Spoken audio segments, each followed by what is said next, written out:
আজকে দেখো আমার একটা পার্সেল আইছে। পার্সেলটা হইলো কি তা দেখো ব্যাগ, স্কুলে যাওয়ার লাগে আমি ব্যাগ একটা অর্ডার করছি।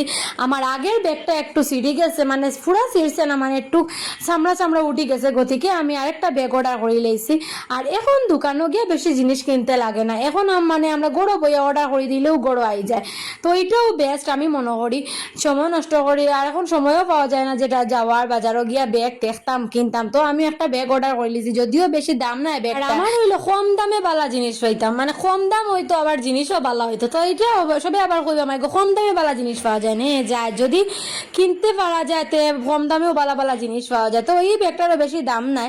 আর এটা কয়েকটা চেইন আছে, মানে ওই বাইরের দিকে একটা আছে, ভিতরের দিকে আছে। আরে দেখো একটা ছোট মোটো কিউট ব্যাগও আছে, মানে ছোট মোটো পার্স ব্যাগ আছে। এটা তুমি কয়েন রাখতে পারবা, এমনি টেকাও রাখতে পারবা, কয়েনও রাখতে পারবা। মানে এই ব্যাগটা আমার এটা লাগিয়া ভালো লাগছে, যে লগে আর একটা ছোট মোটো কিউট ব্যাগ দিছে। কোনো সময় অন্য জিনিস অর্ডার করলে তাড়াতাড়ি আই যায়, আর এই ব্যাগটা অর্ডার করার পরে মানে অনেক দিন থেকে অপেক্ষা করি কিন্তু আর আয় না।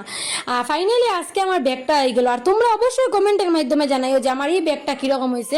আর আমি একটু বড় সড়ো দেখিয়া ব্যাগ দিছি, কারণ কোনো সময় বই খাতা মানে জায়গা হইতো, গতিকে একটু বড় ব্যাগ লাগে, বা জলের বোতল তো জায়গা হইতো, গতিকে একটু বড় ব্যাগ লাগে। তো আমার ব্যাগটা কিরকম হয়েছে তোমরা অবশ্যই কমেন্টের মাধ্যমে জানাইও। টাটা।